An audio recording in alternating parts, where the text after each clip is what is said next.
वर्तमान समय में सुख हमारे जीवन में आना चाहता है, लेकिन हम उसको अवसर ही नहीं देते हैं।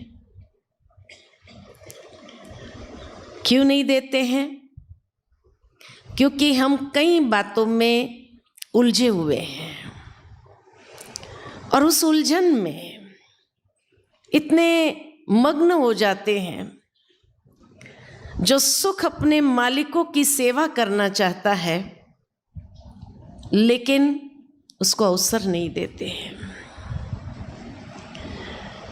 और उस उलझन में तीन चीजें जो हमने अपने जीवन में पाल के रखी है, जिस कारण सुख इंतजार ही करता रहता है और फिर गायब हो जाता है।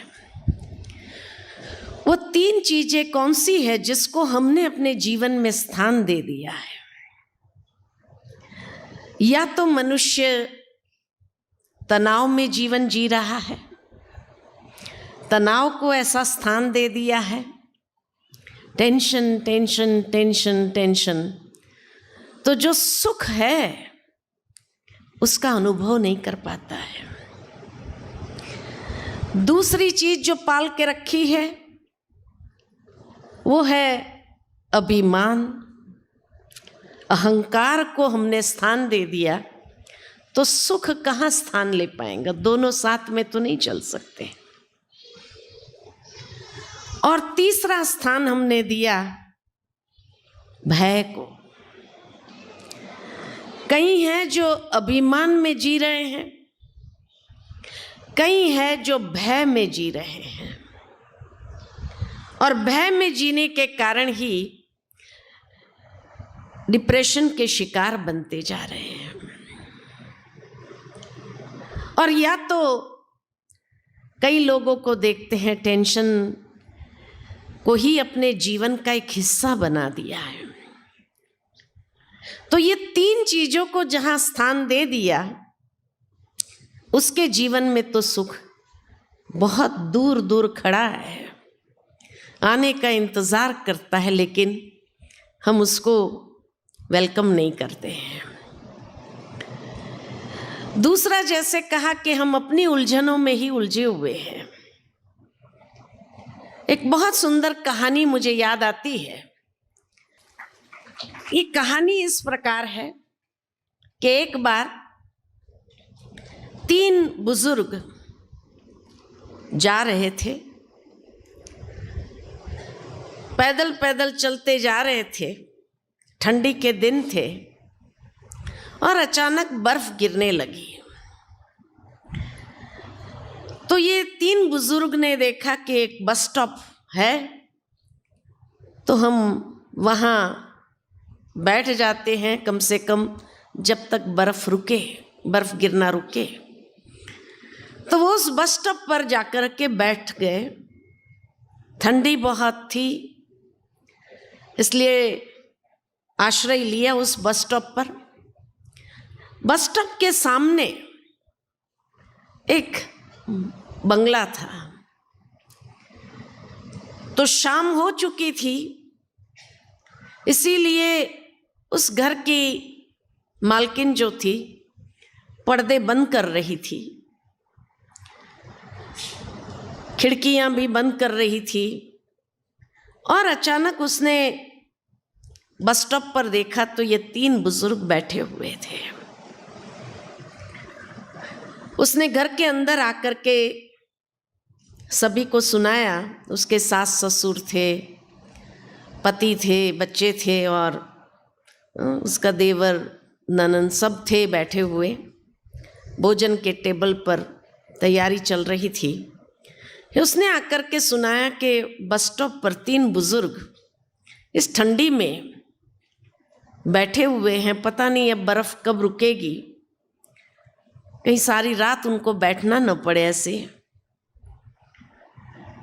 तो उसके पति ने कहा, एक काम करते हैं, उनको बुला लो, बुजुर्ग है, बुला लो, गराज में उनको हीटर आदि चालू कर देंगे, तो कम से कम रात में ठंडी में न रहे, फिर सुबह उनको जहाँ जाना है आगे निकल जाए।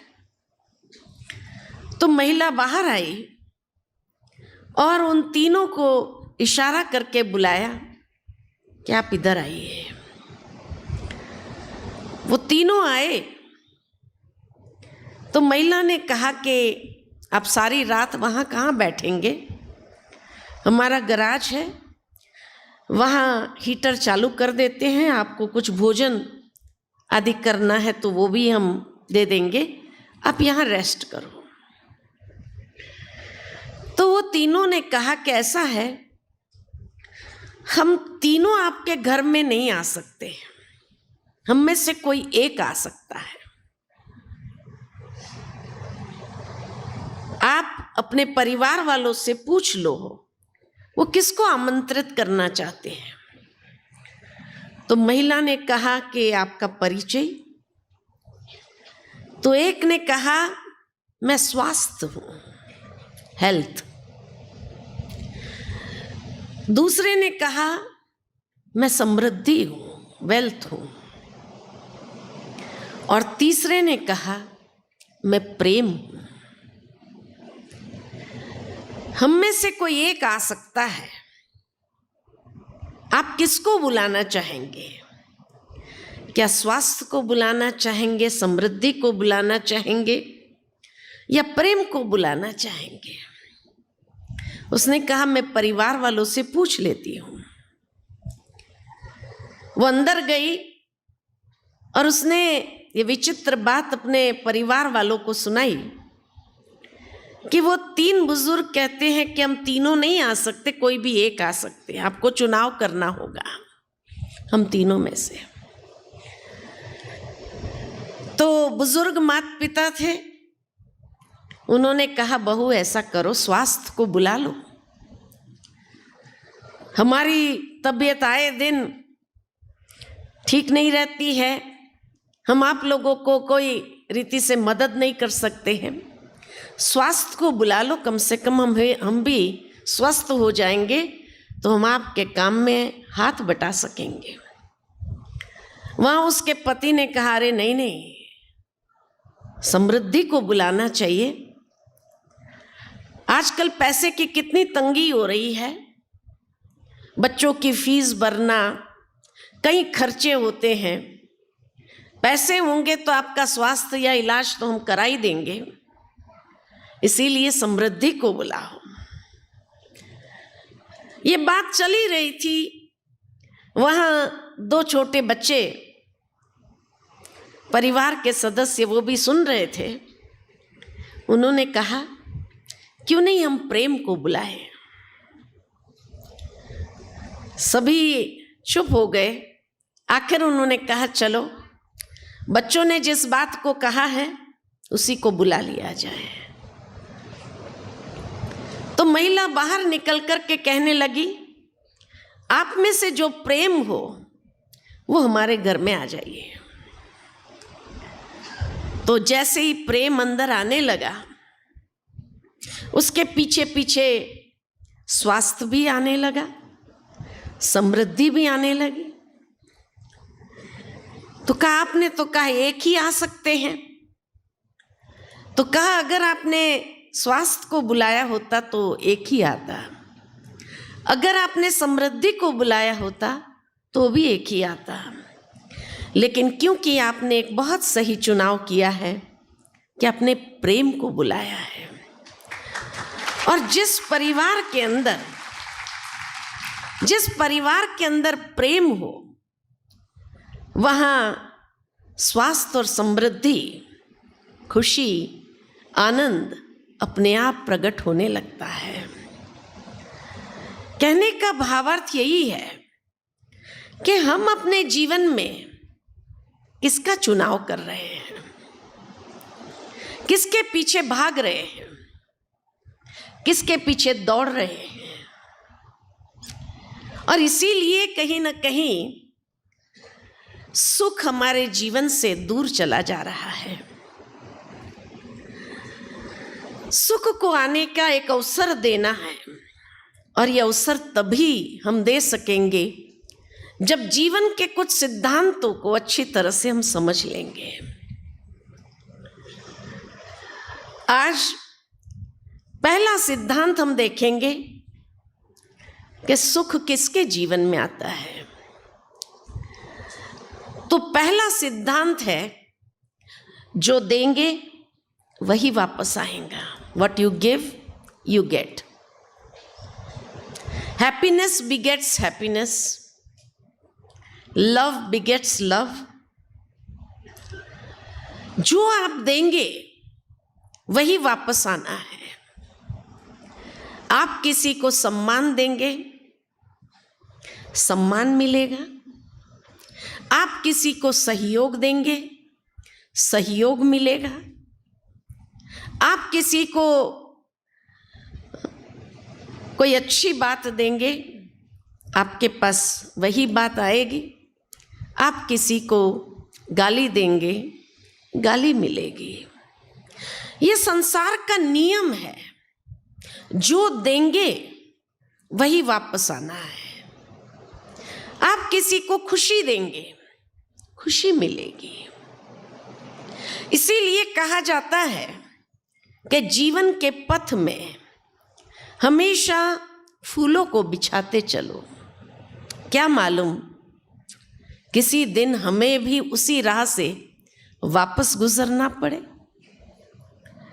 अगर उस राह पर हमने कांटे बिछाए हैं तो वो कांटे फिर से हमें ही चुभने वाले हैं। कहने का भावार्थ यही है कि जीवन में जो दूसरों को देंगे वही मिलेगा। इस संसार के अंदर हर चीज दे रही है। एक गीत याद आता है कि नदी न पिए अपना जल, पेड़ न खाए अपना फल। प्रकृति के पांचों तत्व दे रहे हैं। प्रकृति के पांचों तत्व खाली दे रहे इतना नहीं, लेकिन इस संसार में मनुष्य द्वारा बनाई गई हर चीज दे रही है। राइट? आज जिस कुर्सी पर आप बैठे हैं, ये कुर्सी आपको आराम दे रही है। ये माइक आपको आवाज पहुंचा रही है जो सहजता से आप सुन रहे हैं। ये लाइट आपको दे रही है।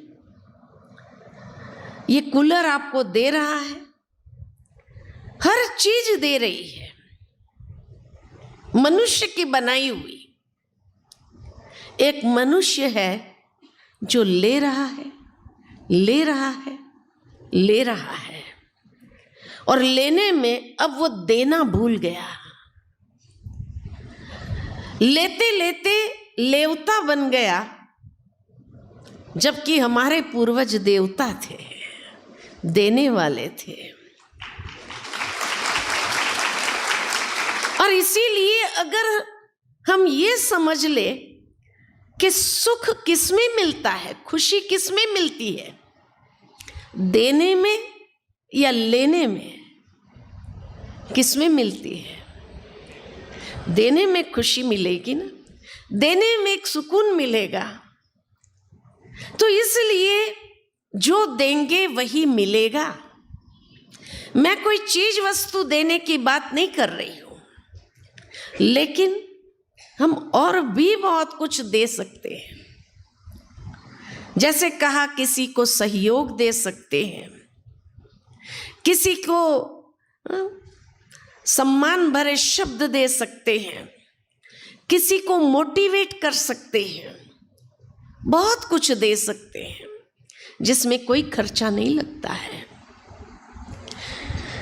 और इसीलिए जब देने में अगर इतनी खुशी है, देने में इतना सुकून है, तो देना चालू करो। जितना देंगे उतना अंदर में सुख को एक रास्ता मिल जाएगा आने का। ये पहला सिद्धांत हम अच्छी तरह समझ लें।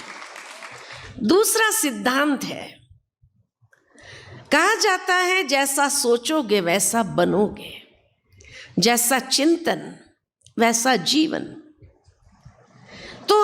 चिंतन की क्वालिटी कैसी है? क्या हमारी चिंतन की क्वालिटी सकारात्मक है, शुद्ध है या अशुद्ध है? जितनी हमारे चिंतन की क्वालिटी श्रेष्ठ है, पॉजिटिव है, उतना अंदर में सुकून प्राप्त होगा। जितनी हमारे चिंतन की क्वालिटी नेगेटिव है, वेस्ट है, उतनी आत्मग्लानि भी महसूस होगी, दुख भी अनुभव करेंगे और उतना जीवन के अंदर सुख को आने का कोई रास्ता नहीं है। कई बार हम देखते हैं बच्चे इतने खुशी से खेलते हैं, क्यों? उनके अंदर एक निश्चलता है, प्योरिटी है। और जहां ये शुद्धि है, सकारात्मकता है, वहां शक्ति है, वहां सुख है। इसलिए आज से अपनी चिंतन की धारा को बदलते हैं। इस प्रोग्राम से यही प्रेरणा लेंगे कि एक पॉजिटिव फ्रेम ऑफ माइंड हम अपनी बनाएं। जीवन के अंदर बहुत सी ऐसी बातें आएगी जो आपको कभी कभी व्यर्थ या नेगेटिव सोचने के लिए मजबूर करेगा, लेकिन फिर भी आशावादी बने, धैर्यता अपने जीवन में रखें और आप देखेंगे जितनी आपके संकल्पों की क्वालिटी अच्छी होगी, उसमें विश्वास होगा, निश्चय होगा, दृढ़ता होगी, तो कहा जाता है फेथ कैन मूव माउंटेन्स। जीवन के अंदर पहाड़ जैसी बातें भी खत्म हो जाएगी। इसीलिए आज दुनिया के अंदर एक जागृति जरूर आई है कि बच्चे भी कहने लगे हैं बी पॉजिटिव। माँ बाप कभी कभी चिंता में होते हैं तो बच्चे एडवाइस देते हैं, या आपके कोई फ्रेंड्स होते हैं जो आपका चेहरा देखते हैं और कहते हैं क्यों नेगेटिव सोच रहे हो, बी पॉजिटिव, सब ठीक हो जाएगा, अच्छा हो जाएगा। लेकिन सलाह देना तो आसान है, अगर वही बात हमारे जीवन में आए या ऐसी कोई बात आए और हम टेंशन में आ जाते हैं और वो मित्र हमें याद दिलाता है कि हमारे समय तो तुम बहुत अच्छी बात हमें कह रहे थे, बी पॉजिटिव, आज तुझे क्या हो गया, तो हम कभी उस बात को स्वीकार करने के लिए तैयार नहीं होते हैं। क्या कहते हैं, मेरी बात अलग है, तेरी बात अलग है। तेरे केस में तो आज भी हम कहेंगे तुम नेगेटिव सोच रहा था, मेरा तो केस ही अलग है, I am trying to be practical. और ये कहते हुए होते हम नेगेटिव, लेकिन उसको प्रैक्टिकल कहते हुए हम अपने आप को एक दिलासा दे रहे हैं अंदर में। वास्तव में कहीं ना कहीं हम भी अपने अंदर नेगेटिव सोच रहे हैं।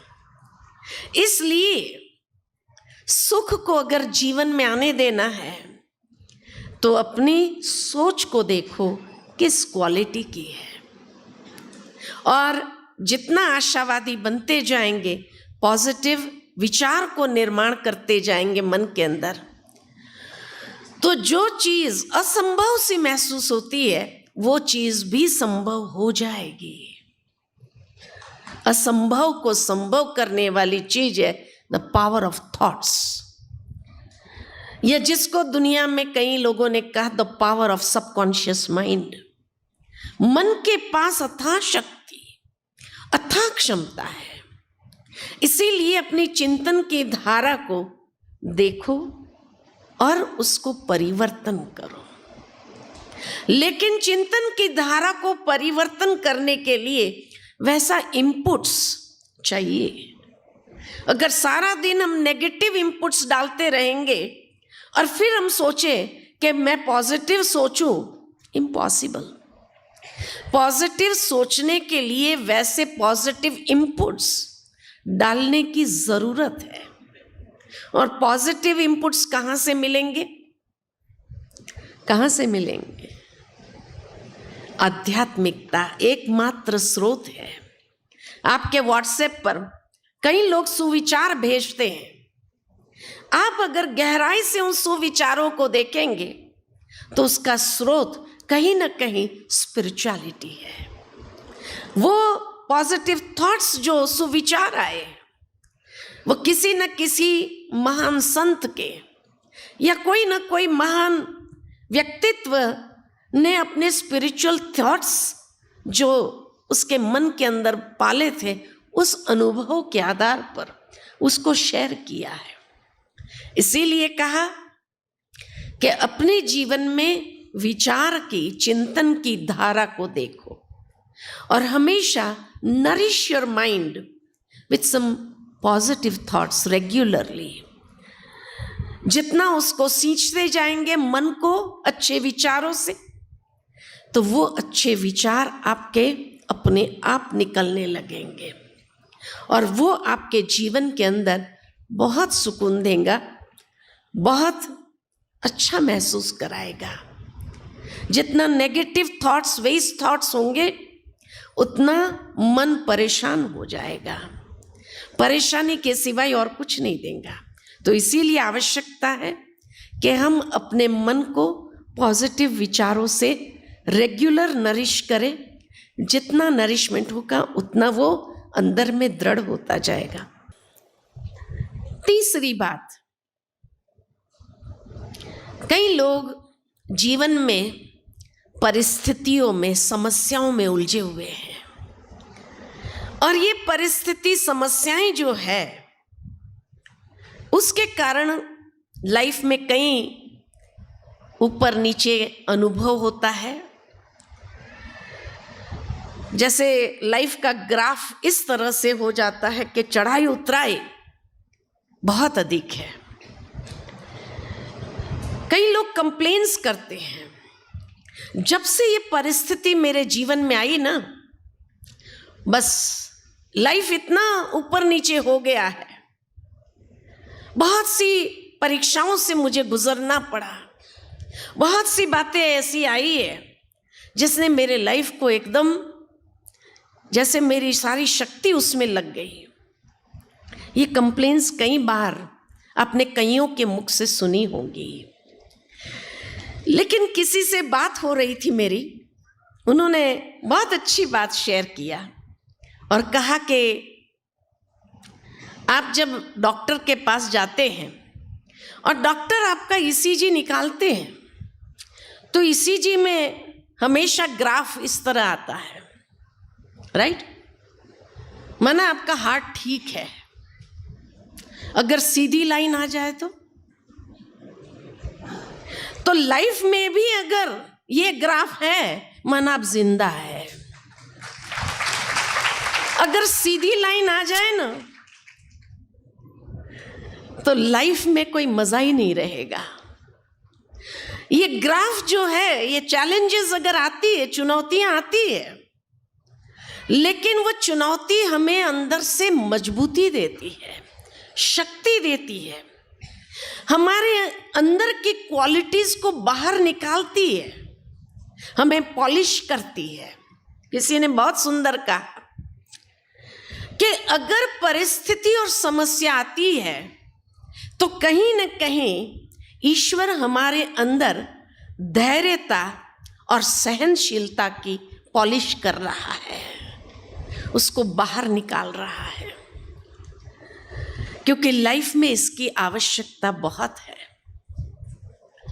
एक बहुत अच्छी बात याद आती है, माउंट आबू में जहां हम रहते हैं, तो एक बार एक भाई आए थे, उन्होंने अपना एक्सपीरियंस शेयर किया और उसने कहा कि मैंने बीकॉम किया, एमकॉम किया, एमकॉम करने के बाद मुझे एक बहुत अच्छी नौकरी मिल गई बैंक में, और मैं इतना खुश था कि लोग पढ़ाई करने के बाद नौकरी नहीं मिलती है और मैंने कंप्लीट किया और तुरंत ही नौकरी मिल गई।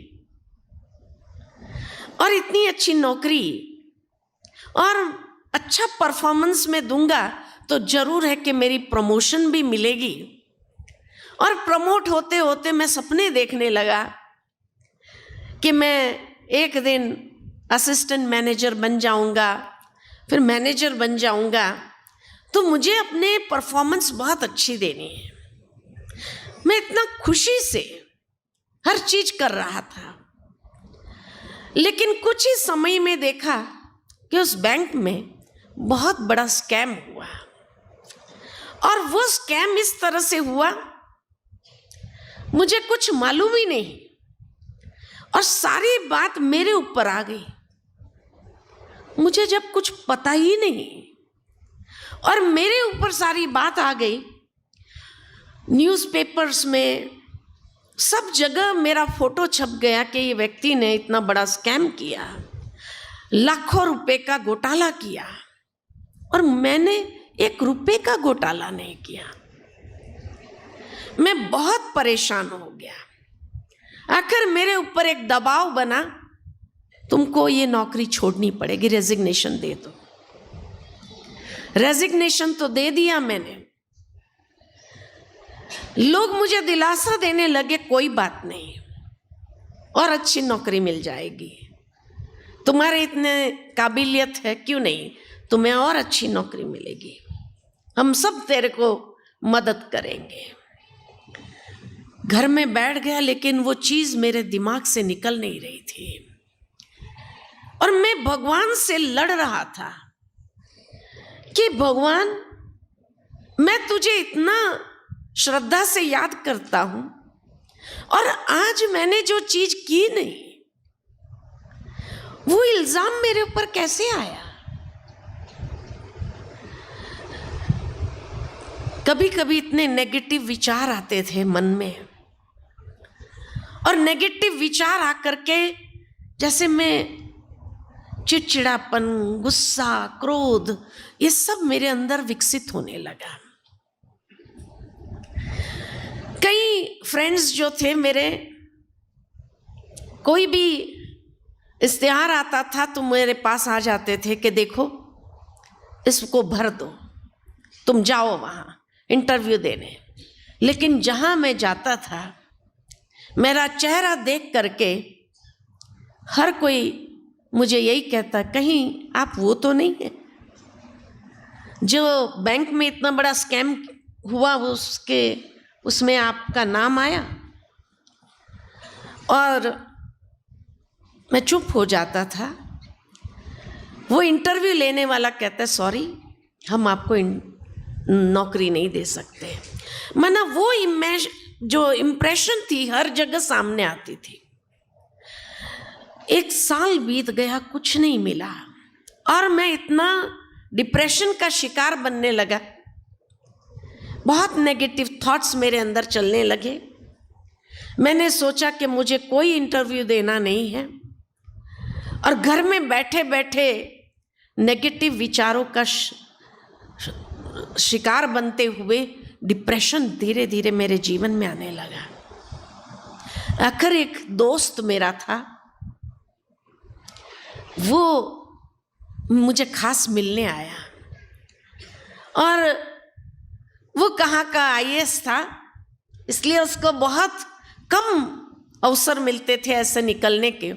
लेकिन फिर भी जैसे ही उसको पता चला मेरे बारे में, उसने कहा ये व्यक्ति तो ऐसा कर नहीं सकता, मैं उसको बहुत अच्छे से जानता हूँ। और इसलिए उसने सोचा कि कहीं ये नेगेटिव विचारों का शिकार तो नहीं बन रहा है, और खास वो समय निकाल करके मुझे मिलने आया। और उसने कहा मुझे विश्वास है तुमने कुछ नहीं किया है, लेकिन तुम घर में बैठे बैठे भी क्या कर रहा है। कहा मैं कहाँ जाऊं इंटरव्यू देने के लिए। तो कहा कोई बात नहीं, तुमको कहीं नहीं जाना है, तुम हमेशा एक टॉपर रहा है, तेरा जनरल नॉलेज इतना अच्छा है, ये फॉर्म लेके आया हूं UPSC का, तुम भरो और तुमको इसका प्रिपरेशन करना है। अब ये नेगेटिव विचारों को छोड़, जब तक दूसरी नौकरी मिले तब तक तुम ये कर, अगर मिल गई छोड़ देना, मैं तुझे फोर्स नहीं करूंगा। उसको भी लगा बहुत, उसने कहा तो उसने फॉर्म भर दिया, उसने तैयारी चालू किया आईएएस की, और धीरे धीरे एक एक लेवल्स पार करता गया, और लेवल्स पार करते करते वो आईएएस बन गया। जब आईएएस बन गया तो कहा आज मुझे पता चला कि वो स्कैम क्यों हुआ था, क्योंकि मैं इतना खुश था, मैं उससे आगे सोच नहीं सकता था, और भगवान मेरी योग्यता और मेरी काबिलियत के हिसाब से मुझे देना चाहते थे, और इसीलिए वो स्कैम हुआ, क्योंकि तभी मैंने वो नौकरी छोड़ी, नहीं तो मैं छोड़ने वाला नहीं था, मैं उसी में खुश था। लेकिन वो मुझे कुछ बड़ा देना चाहता था, और इसीलिए ये 2 साल मेरे जो गए थे बहुत डिफिकल्टी वाले थे। हमेशा याद रखो, जीवन में कोई भी परीक्षा आती है, वो परीक्षा आगे बढ़ाने के लिए आती है, वो परीक्षा आपको निखारने के लिए आती है, वो परीक्षा भगवान आपकी योग्यता और पात्रता के हिसाब से कुछ देना चाहते हैं, इसलिए आती है। इसलिए कभी भी भगवान को दोष देना, नेगेटिव सोचने लगना, नेगेटिव फ्रेम ऑफ माइंड बना देना अपने, ये कभी नहीं करना। परिस्थितियों को ब्लेम नहीं करो, समस्याओं को ब्लेम नहीं करो, लेकिन उस परिस्थिति हमें क्या तोहफा देने आई है, कौन सी ऐसी चीज देने आई है, जब आप उसको समझ लो तो सुख का आने का द्वार क्लियर हो जाएगा, और आप अपने जीवन के अंदर सुख का अनुभव कर सकेंगे। जितना आप परिस्थितियों को दोष देते रहेंगे, समस्याओं को दोष देते रहेंगे, तो जो देना चाहता ईश्वर वो शायद आप प्राप्त कर नहीं सकेंगे, क्योंकि उस योग्यता को आप अपनी नेगेटिविटी से खत्म कर रहे हैं, इसलिए उसको खत्म नहीं करना है। चौथी बात कि कई बार कई इंसानों के साथ का हमारा ऐसा हिसाब होता है, उसके प्रति हमारी कंप्लेन्स रहती है, फलाने व्यक्ति के कारण ऐसा हुआ, वो व्यक्ति ने ऐसा किया इसलिए मेरे साथ ऐसा हुआ। ऐसे इंसानों को हमेशा हम ब्लेम करते रहते हैं, और उस ब्लेम करने में हमारा सारा व्यवहार चेंज हो जाता है, और वो व्यवहार चेंज होने के कारण लाइफ में कभी सुख का अनुभव नहीं कर सकते हैं। एक बार एक भक्त था, खूब भक्ति करता था, और ऐसा हुआ कि भक्ति करते करते एक दिन भगवान उसके सामने प्रसन्न हो गया। भगवान ने कहा मांगो, जो मांगोगे मिल जाएगा। उस व्यक्ति ने कहा भगवान मैं जीवन में सदा सुखी रहना चाहता हूं, मैं कभी दुखी होना नहीं चाहता हूं, आप मुझे ऐसी कोई चीज दे दो जिससे मैं सदा सुखी रहूं। भगवान ने कहा बस इतनी सी बात है? कहा इतनी सी बात है, मैं सदा सुखी रहना चाहता हूं। तो भगवान ने कहा अच्छा ठीक है, और भगवान ने कावड़ दिया। कावड़ नहीं आता है जो श्रवण कुमार अपने माता पिता को लेकर चले थे, तो ऐसा कावड़ भगवान ने उसको दे दिया, और वो कावड़ में एक तरफ काला कपड़ा था, एक तरफ सफेद कपड़ा था। भगवान ने वो कावड़ देते हुए कहा कि काला कपड़ा पीछे रखना, सफेद कपड़ा आगे रखना, सदा सुखी हो जाएगा। मनुष्य को बड़ा पजल लगा कि भाई भगवान ये कैसी बात है, सफेद कपड़ा आगे काला कपड़ा पीछे, उससे व्यक्ति सुखी कैसे हो जाता है? कम से कम ये स्पष्ट तो करो कि ये सफेद कपड़ा क्या है, या उसके अंदर क्या है, काले कपड़े के अंदर क्या है। तो भगवान ने मुस्कुराकर कहा कि जीवन एक यात्रा है और इस यात्रा में तुम बहुत लोगों को मिलोगे, और जब बहुत लोगों को मिलोगे तो हर इंसान के अंदर अच्छाई भी होती है, बुराई भी होती है। जब चलते चलते तुझे किसी की भी बुराई नजर आए, स्वाभाविक है वो तो आएगी, तो उसको पीछे काले कपड़े में डाल देना।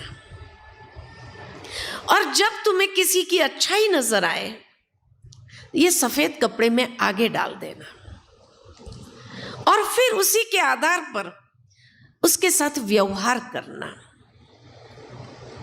उसकी जो बुराइयां तुमने पीछे डाली, उसको चित्त पर नहीं धरना, उसको चित्त पर नहीं धरना।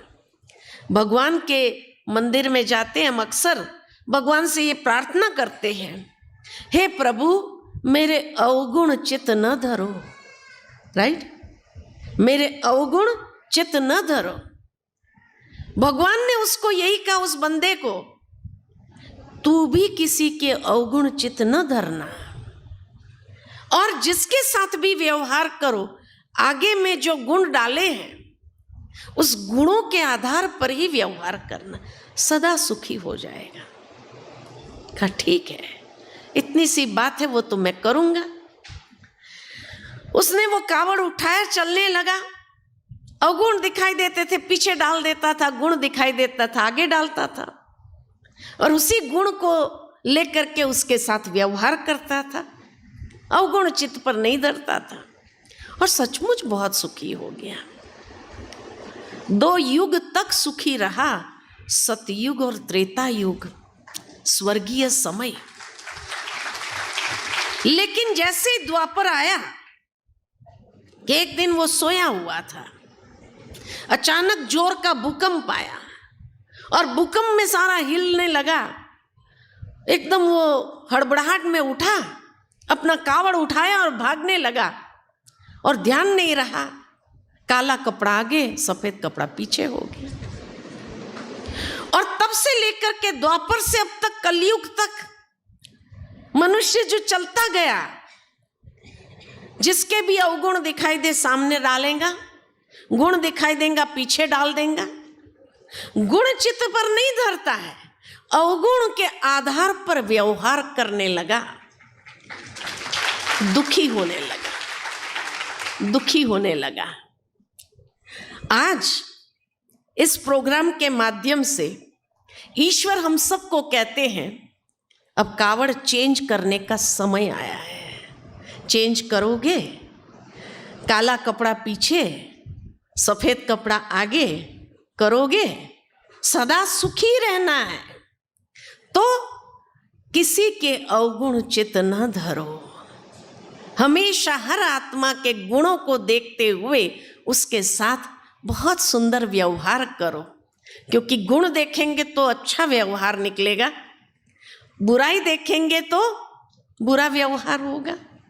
तो इसीलिए हर इंसान में अच्छाई बुराई दोनों है, लेकिन किसी के भी अवगुण को चित्त न धर के गुणों के आधार से उसके साथ व्यवहार करो। जो कहते हैं आज से हम अपना कावड़ बदली कर देंगे, अर्थात बुद्धि के अंदर ये शिफ्ट, जिसको कहते हैं शिफ्ट ले आना, ये शिफ्ट लाने के लिए तैयार है? तैयार है सभी? वाह, बहुत अच्छा। अपने लिए तो ताली बजाओ।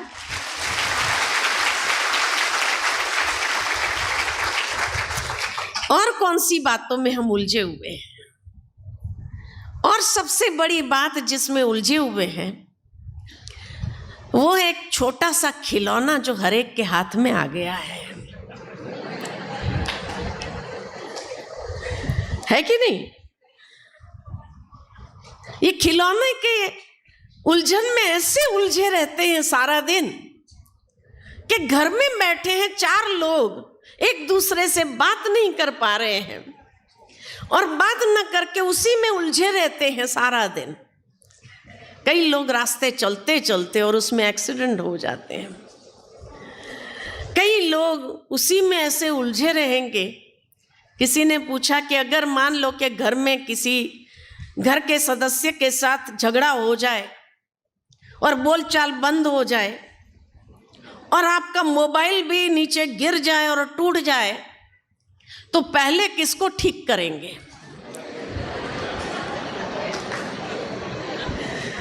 हाँ, मोबाइल को ठीक करेंगे।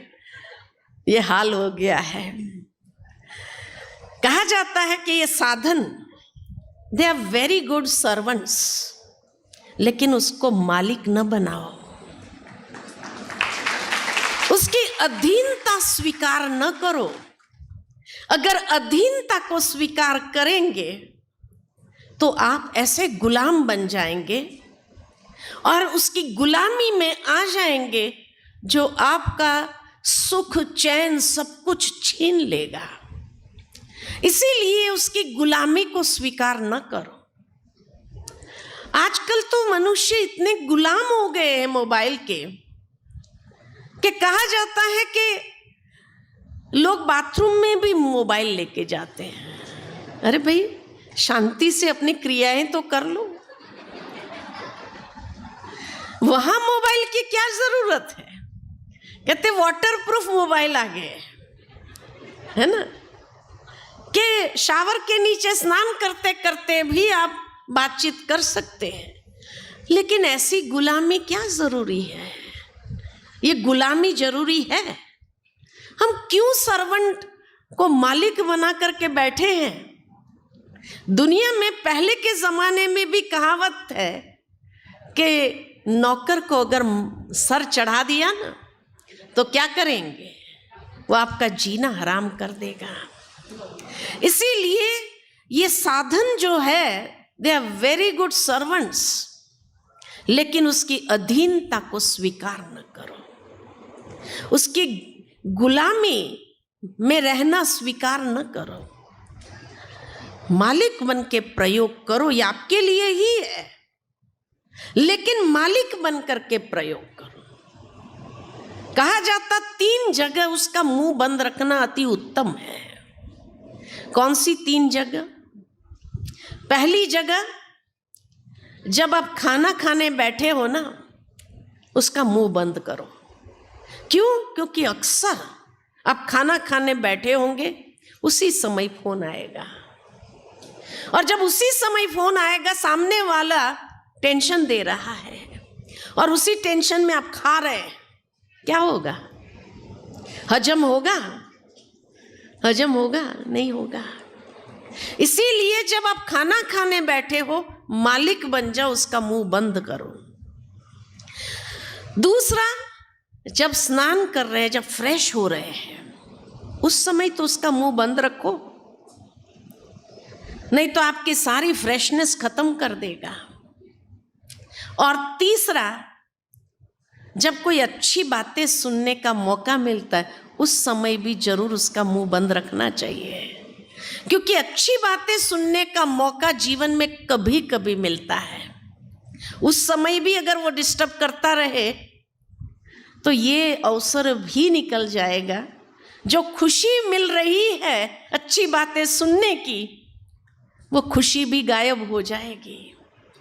इसलिए कहा जाता है कि ये 3 समय ऐसे हैं जब मालिक बन करके चलो, प्रयोग करो, आपके लिए है, लेकिन गुलाम नहीं बनो, गुलाम नहीं बनो। और कभी कभी अगर हो सकता है तो, पहले के जमाने में स्वास्थ्य के लिए अति उत्तम कहा जाता था उपवास करना। क्या हफ्ते में 1 दिन इसका उपवास कर सकते हैं? हाँ, हफ्ते में 1 दिन आप बता दो सबको, भाई गुरुवार के दिन या संडे के दिन ये समय मेरा अपना अपनी फैमिली के साथ है, इस दिन मोबाइल का उपवास है। लोग आगे पीछे कर देंगे, बहुत जरूरी होगा पड़ोसी को फोन करें और बता देंगे, आपको मैसेज मिल जाएगा। कोई भी जरूरी काम रुकेगा नहीं, कोई भी जरूरी काम या जरूरी मैसेज रुकेगा नहीं। लेकिन कम से कम आपकी जो एक पर्सनल लाइफ है, उस पर्सनल लाइफ में उसका इंटरफियरेंस तो नहीं रहेगा। जो कहते हैं हाँ हफ्ते में एक दिन उपवास कर सकते हैं, शायद ये उपवास यहीं से निकला था कि साधनों से अगर गुलामी छुड़वानी है अपनी तो हफ्ते में एक दिन इसका उपवास करो। कौन करेगा? वेरी गुड, बहुत अच्छी बात है। आप कितनों को प्रेरणा दे सकेंगे? सच्ची स्वतंत्रता, सच्ची आजादी, आजादी की खुशी होती है, गुलामी की खुशी नहीं होती है। तो सुख को आने का अगर एक अवसर देना है तो इस गुलामी से अपने आप को मुक्त करके देखो कैसा लगता है।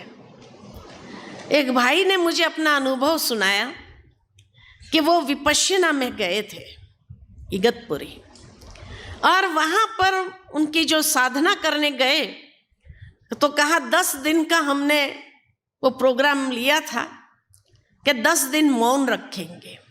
अब जाते ही सबको मोबाइल जमा करा देना होता है।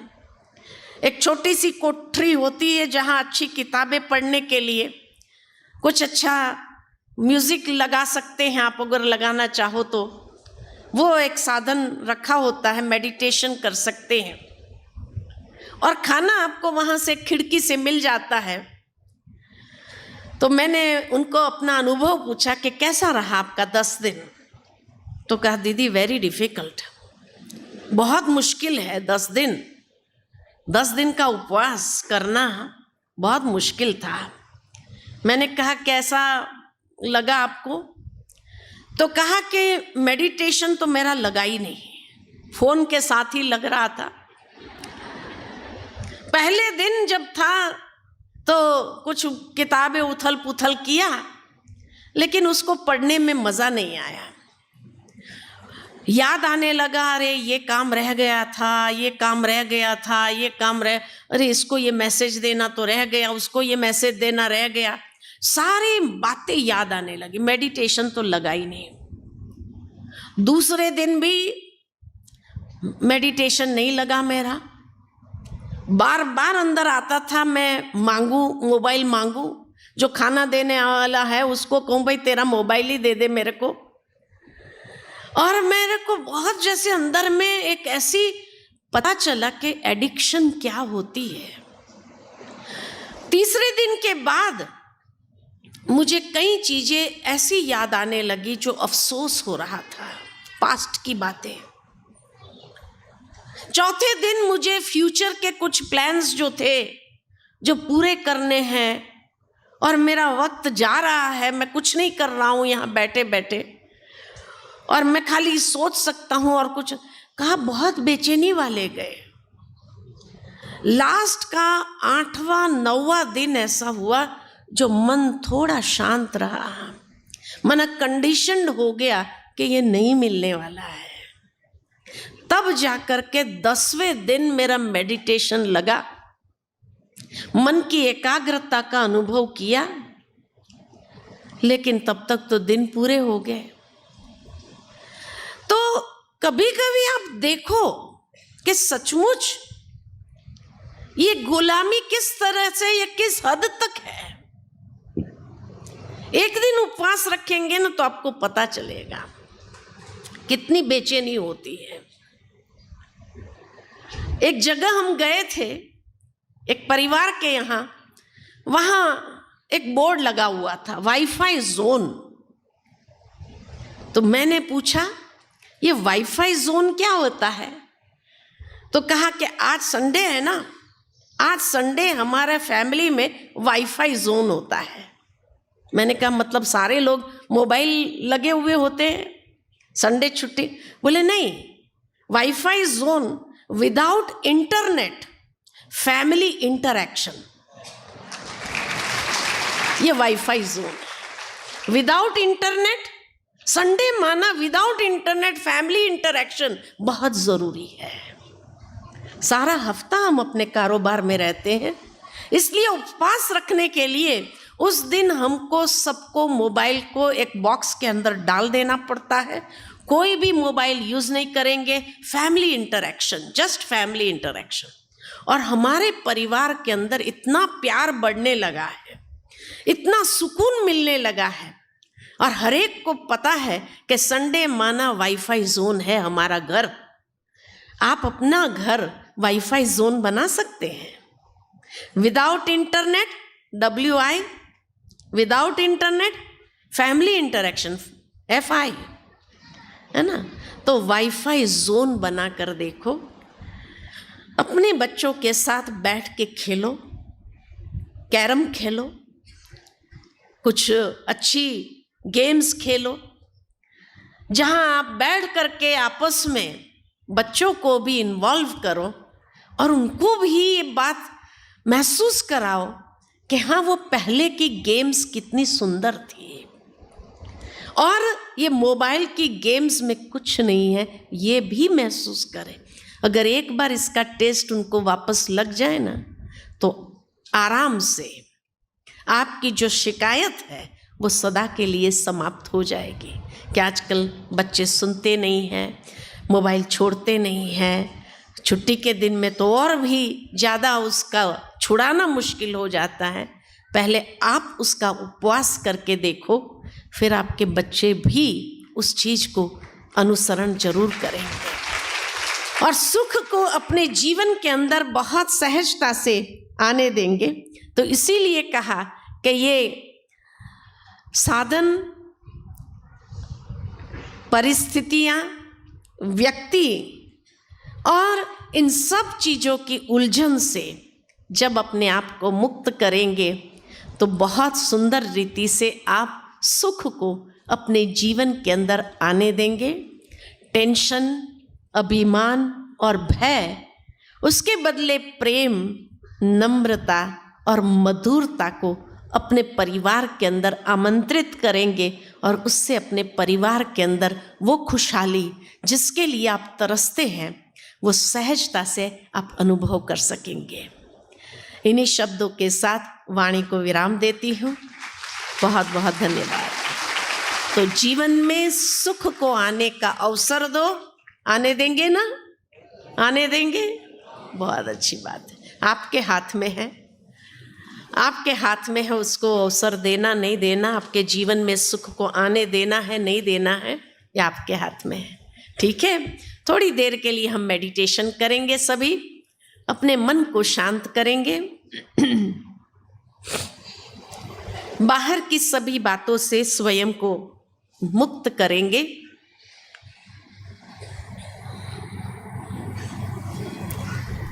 और अपने चिंतन को एक दिशा देंगे। जैसे कहा, जैसे सोचोगे वैसा बनोगे, जैसे चिंतन वैसे जीवन की धार। तो कुछ क्षण के लिए अपने मन को बाह्य सभी बातों से समेट लेते हैं और स्वयं को आत्मभाव में स्थित करते हैं।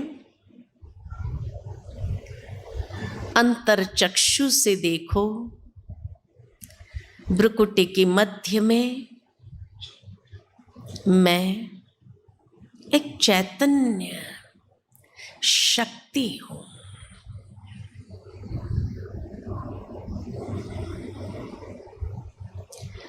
ये शरीर मेरा मंदिर है।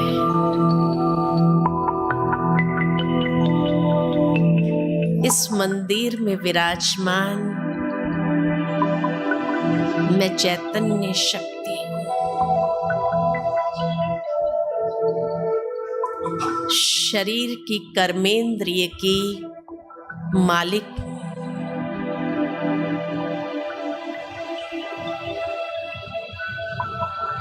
मैं आत्मा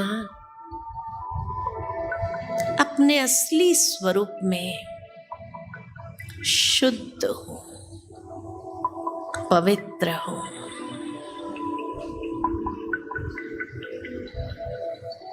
मैं आत्मा अपने गुण धर्म में स्थित हूँ।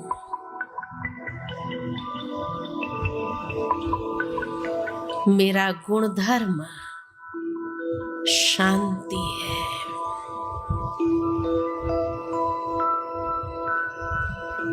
मैं आत्मा शांत स्वरूप हूँ।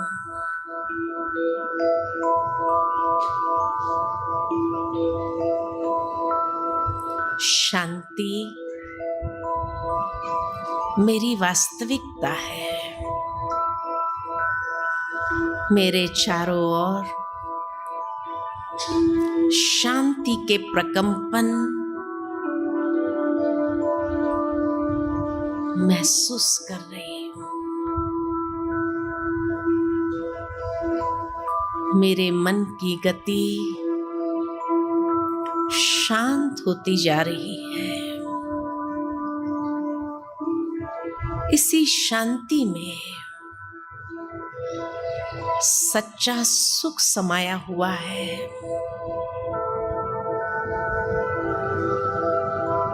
जो सुख अति इंद्रिय सुख है।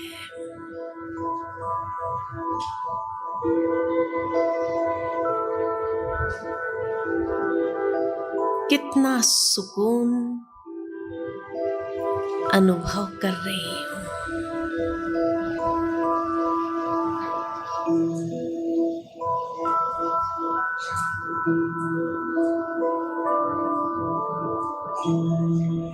मैं आत्मा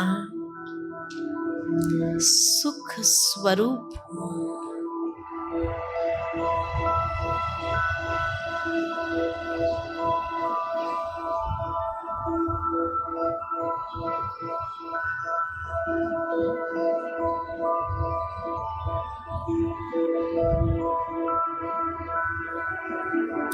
इसी शांति में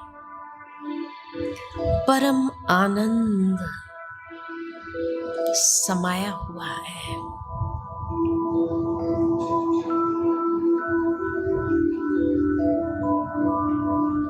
मैं आत्मा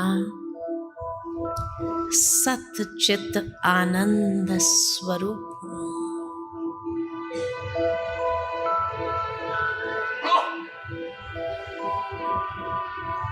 मेरा सत्य स्वरूप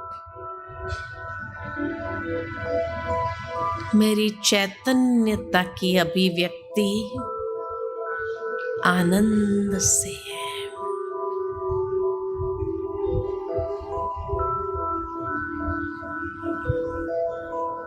इसी शांति में शक्ति समाई हुई है।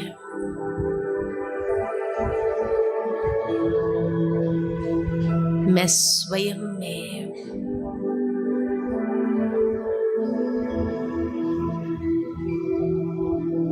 शांति की ऊर्जा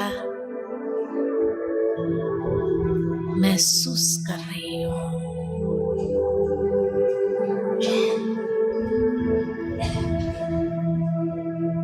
आत्मशक्ति विकसित कर रही हूँ। कितना सुंदर अनुभव है ये।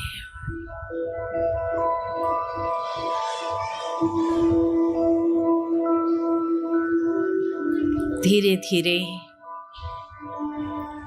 मन को ले चलते हैं परमात्मा के सानिध्य में।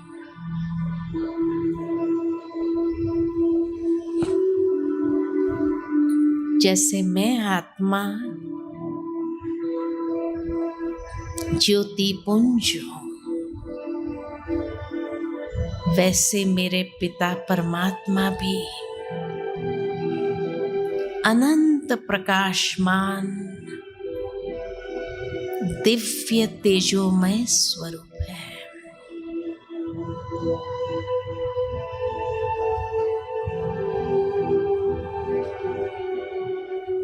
मेरे पिता परमात्मा सर्वशक्तिमान है।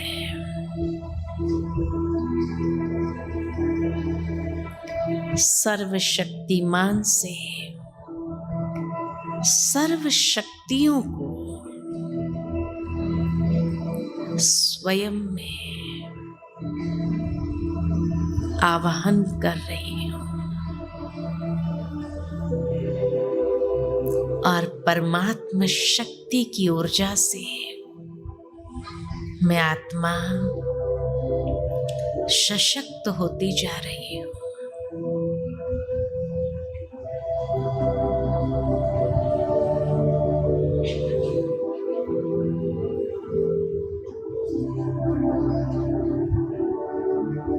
धीरे धीरे स्वयं को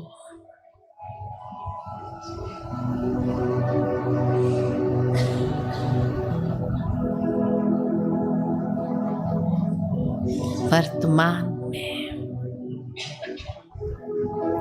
परमात्मा शक्ति की ऊर्जा से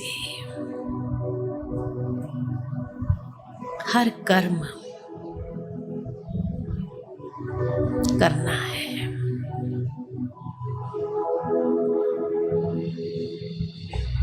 ओम शांति शांति।